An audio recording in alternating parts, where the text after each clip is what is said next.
শতবর্ষী গাছও ছাড় পায় না প্রভাবশালীদের হাত থেকে। অবাধে ইতিহাস ঐতিহ্যের ধারক এসব শতবর্ষী সরকারি গাছ কাটছে চোরের দল। সাধারণ মানুষের চোখ ফাঁকি দিয়ে সরকারি জায়গার এসব গাছ কেটে বিক্রি করছে চক্রটি। স্থানীয় প্রভাবশালীদের মদদে চোরেরা দিনের পর দিন হয়ে উঠছে বেপরোয়া। মৌলভীবাজারের কমলগঞ্জ উপজেলার সরকারি জমির শতবর্ষী গাছগুলো এভাবেই চুরি করে নিচ্ছেন গাছ চোর চক্র। শনিবার চুরি হওয়া শতবর্ষী গাছের খণ্ডাংশ পাচারের সময় বনবিট কর্মকর্তারা গাছসহ একটি ট্রাক আটক করে। তবে এর আগে গাছ কাটা হলেও অদৃশ্য শক্তির কারণে কিছুই হয়নি চোর চক্রের। যমুনা রেফ্রিজারেটর, খাবার ফ্রেশ তো লাইফ জম্পেশ। গত 17 মের ঘটনা। ওই দিন বিকেলের দিকে চোরের দল কমলগঞ্জ উপজেলার কালীছড়ি এলাকায় সরকারি জমি থেকে অবৈধভাবে বিশাল একটি গর্জন গাছ কেটে ফেলে। কৌশলে গাছটি সরাতে কয়েক টুকরো করে তারা। এভাবে কয়েক খণ্ড সরাতে পারলেও শেষ খণ্ড সরাতে গিয়ে ধরা পড়ে চক্রটি। শনিবার ভোরে উপজেলার শমশেরনগর ভানুগাছ সড়কের হালিমা বাজার এলাকা থেকে গাছের খণ্ডাংশটি পাচারের সময় দুইজনকে আটক করেন রাজকান্দি রেঞ্জের কামারছড়ার বনবিট কর্মকর্তারা।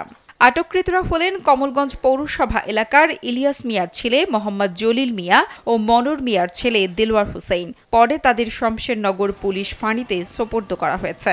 এ ঘটনায় কমলগঞ্জ সদর ইউনিয়নের ভূমি সহকারী কর্মকর্তা কমলেন্দু ভট্টাচার্য বাদী হয়ে 4 জনকে আসামি করে থানায় একটি মামলা দায়ের করেন।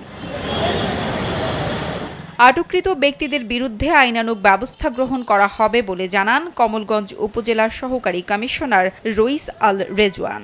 এই গাছগুলা আগে যারা তুলছে আমরা অনুমান করি তারাই হয়তোবা এই গাছগুলো নিয়ে যেতে চাইছিল।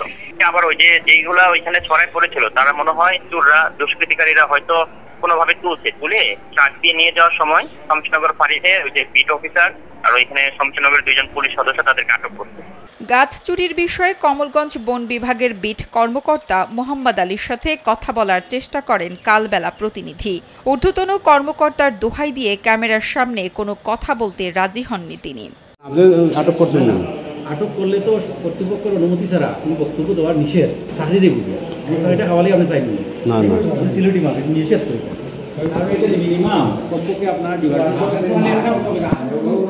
গাছ চুরির ঘটনায় 2 জনকে গ্রেপ্তার দেখিয়ে আদালতে পাঠানো হবে বলে জানান কমলগঞ্জ থানার ওসি সাইফুল আলম। বন বিভাগের লোকজন তাদের হেফাজত থেকে গাছের একটা অংশ চুরি করে নিয়ে যাওয়ার সময় তারা পুলিশের সহযোগিতা এটা শমশেরনগর থেকে উদ্ধার করছে।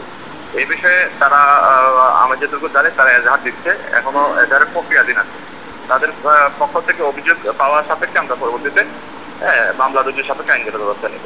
দুর্বৃত্তরা সবার চোখ ফাঁকি দিয়ে গাছ কাটতে যেন না পারে সেজন্য কিছুদিন পর পর বন কর্মকর্তাদের অভিযান চললেও কাউকে তোয়াক্কা করেন না প্রভাবশালী ব্যক্তিরা। এভাবেই দিন কিংবা রাতের আঁধারে কেটে নিচ্ছেন বনের শতবর্ষী পুরনো গাছ। নুসরাত জাহান কলি, কালবেলা।